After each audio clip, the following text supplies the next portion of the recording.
سورہ انفال۔ شروع اللہ کا نام لے کر جو بڑا مہربان نہایت رحم والا ہے۔ اے نبی، مجاہد لوگ تم سے غنیمت کے مال کے بارے میں دریافت کرتے ہیں کہ کیا حکم ہے۔ کہہ دو کہ غنیمت اللہ اور اس کے رسول کا مال ہے، تو اللہ سے ڈرو اور آپس میں صلح رکھو، اور اگر ایمان رکھتے ہو تو اللہ اور اس کے رسول کے حکم پر چلو۔ مومن تو وہ ہیں کہ جب اللہ کا ذکر کیا جاتا ہے تو ان کے دل ڈر جاتے ہیں، اور جب انہیں اس کی آیتیں پڑھ کر سنائی جاتی ہیں تو ان کا ایمان اور بڑھ جاتا ہے، اور وہ اپنے پروردگار پر بھروسہ رکھتے ہیں، اور وہ جو نماز قائم کرتے ہیں اور جو مال ہم نے ان کو دیا ہے اس میں سے نیک کاموں میں خرچ کرتے ہیں، یہی سچے مومن ہیں۔ ان کے لیے ان کے پروردگار کے ہاں بڑے بڑے درجے ہیں اور بخشش اور عزت کی روزی ہے۔ اے اللہ، ہم سب کو بھی بخشش اور عزت کی روزی عطا فرما، آمین۔ ان لوگوں کو اپنے گھروں سے اسی طرح نکلنا چاہیے تھا جس طرح تمہارے پروردگار نے تم کو تدبیر کے ساتھ اپنے گھر سے نکالا، اور اس وقت مومنوں کی ایک جماعت ناخوش تھی۔ وہ لوگ حق بات میں اس کے ظاہر ہونے کے بعد تم سے جھگڑنے لگے، گویا موت کی طرف ہانکے جاتے ہیں اور اسے دیکھ رہے ہیں۔ اور اس وقت کو یاد کرو جب اللہ تم سے وعدہ کرتا تھا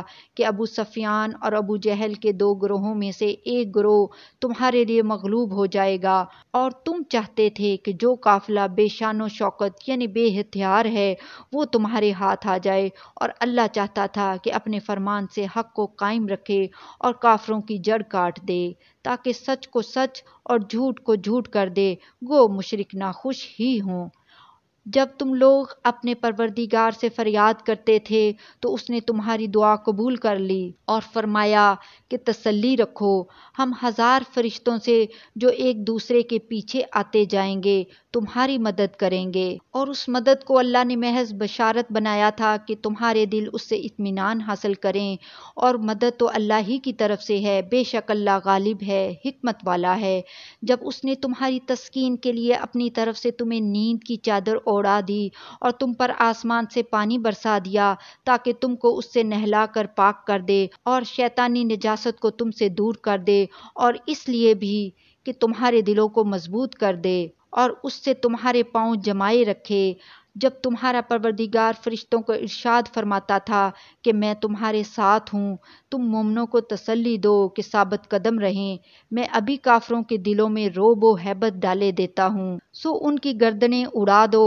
اور ان کی پور پور توڑ دو۔ یہ سزا اس لیے دی گئی کہ انہوں نے اللہ اور اس کے رسول کی مخالفت کی، اور جو شخص اللہ اور اس کے رسول کی مخالفت کرتا ہے تو اللہ بھی سخت عذاب دینے والا ہے۔ یہ مزہ تو یہاں چکھو اور یہ سمجھ لو کہ کافروں کے لیے آخرت میں دوزخ کا عذاب بھی تیار ہے۔ اے اہل ایمان، جب میدان جنگ میں کفار سے تمہارا مقابلہ ہو تو ان سے پیٹھ نہ پھیرنا، اور جو شخص جنگ کے روز اس صورت کے سوا کہ لڑائی کے لیے کنارے کنارے چلے، یعنی حکمت عملی سے دشمن کو مارے یا اپنی فوج میں جا ملنا چاہے، ان سے پیٹھ پھیرے گا تو سمجھو کہ وہ اللہ کے غضب میں گرفتار ہو گیا، اور اس کا ٹھکانہ دوزخ ہے، اور وہ بہت ہی بری جگہ ہے۔ پس تم لوگوں نے ان کفار کو قتل نہیں کیا بلکہ اللہ نے انہیں قتل کیا، اور اے نبی، جس وقت تم نے کنکریاں پھینکی تھیں تو وہ تم نے نہیں پھینکی تھیں بلکہ اللہ نے پھینکی تھیں۔ اس سے غرض یہ تھی کہ مومنوں کو اپنے احسانوں سے اچھی طرح آزما لے، بے شک اللہ سنتا ہے، جانتا ہے۔ ہوا بھی یوں ہی، اور کچھ شک نہیں کہ اللہ کافروں کی تدبیر کو کمزور کر دینے والا ہے۔ کافرو، اگر تم فیصلہ چاہتے ہو تو تمہارے پاس فیصلہ آ چکا، اگر تم اپنے افعال سے باز آ جاؤ تو تمہارے حق میں بہتر ہے، اور اگر پھر نافرمانی کرو گے تو ہم بھی پھر تمہیں عذاب کریں گے، اور تمہاری جماعت خواہ کتنی ہی بڑی ہو تمہارے کچھ بھی کام نہ آئے گی، اور اللہ تو مومنوں کے ساتھ ہے۔ اے ایمان والو، اللہ اور اس کے رسول کے حکم پر چلو اور اس سے روگردانی نہ کرو جبکہ تم سنتے بھی ہو، اور ان لوگوں جیسے نہ ہونا جو کہتے ہیں کہ ہم نے سن لیا مگر حقیقت میں نہیں سنتے۔ کچھ شک نہیں کہ اللہ کے نزدیک تمام جانداروں میں بدترین وہ بہرے گونگے لوگ ہیں جو عقل سے کام نہیں لیتے، اور اگر اللہ ان میں خیر کی طلب دیکھتا تو ان کو سننے کی توفیق بخشتا، اور اگر یوں ہی انہیں سنوا دیتا تو وہ منہ پھیر کر بھاگ جاتے۔ مومنو،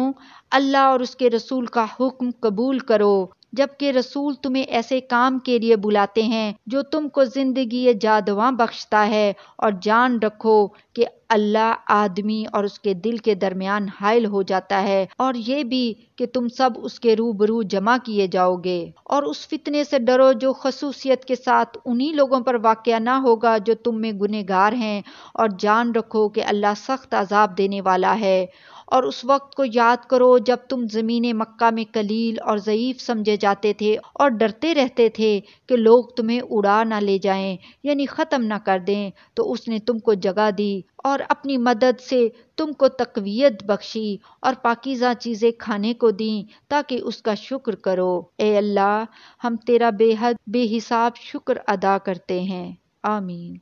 اے ایمان والو، نہ تو اللہ اور رسول سے خیانت کرو اور نہ اپنی امانتوں میں خیانت کرو، اور تم ان باتوں کو جانتے ہو، اور جان رکھو کہ تمہارا مال اور اولاد بڑی آزمائش ہیں، اور یہ کہ اللہ کے پاس نیکیوں کا بڑا ثواب ہے۔ مومنو، اگر تم اللہ سے ڈرو گے تو وہ تمہارے لیے حق و باطل کا فرق ظاہر کر دے گا اور تمہارے گناہ مٹا دے گا اور تمہیں بخش دے گا، اور اللہ بڑے فضل والا ہے۔ اور اس وقت کو یاد کرو جب کافر لوگ تمہارے بارے میں چال چل رہے تھے کہ تم کو قید کر دیں یا جان سے مار دیں یا وطن سے نکال دیں،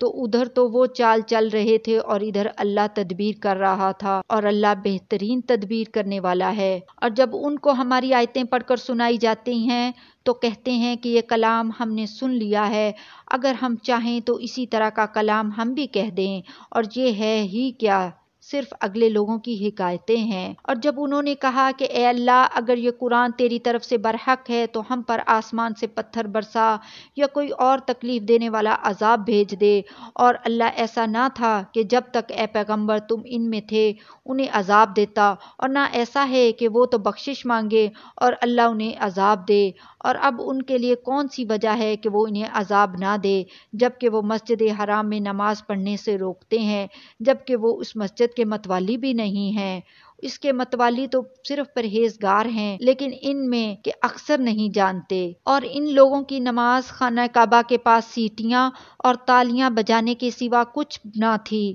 تو تم جو کفر کرتے تھے اب اس کے بدلے عذاب کا مزہ چکھو۔ جو لوگ کافر ہیں اپنا مال خرچ کرتے ہیں کہ لوگوں کو اللہ کے رستے سے روکیں، سو ابھی اور خرچ کریں گے، مگر آخر وہ خرچ کرنا ان کے لیے موجب افسوس ہوگا اور وہ مغلوب ہو جائیں گے، اور کافر لوگ دوزخ کی طرف ہانکے جائیں گے تاکہ اللہ پاک سے ناپاک کو الگ کر دے اور ناپاک کو ایک دوسرے پر رکھ کر ایک ڈھیر بنا دے، پھر اس کو دوزخ میں ڈال دے۔ یہی لوگ خسارہ پانے والے ہیں۔ اے پیغمبر، کفار سے کہہ دو کہ اگر وہ اپنے افعال سے باز آ جائیں تو جو ہو چکا وہ انہیں معاف کر دیا جائے گا، اور اگر پھر وہی حرکات کرنے لگیں تو اگلے لوگوں کا جو طریقہ جاری ہو چکا ہے وہی ان کے حق میں بھی برتا جائے گا۔ اور ان لوگوں سے لڑتے رہو یہاں تک کہ فتنہ یعنی کفر کا فساد باقی نہ رہے اور دین سب اللہ ہی کا ہو جائے، اور اگر وہ باز آ جائیں تو اللہ ان کے کاموں کو دیکھ رہا ہے، اور اگر روگردانی کریں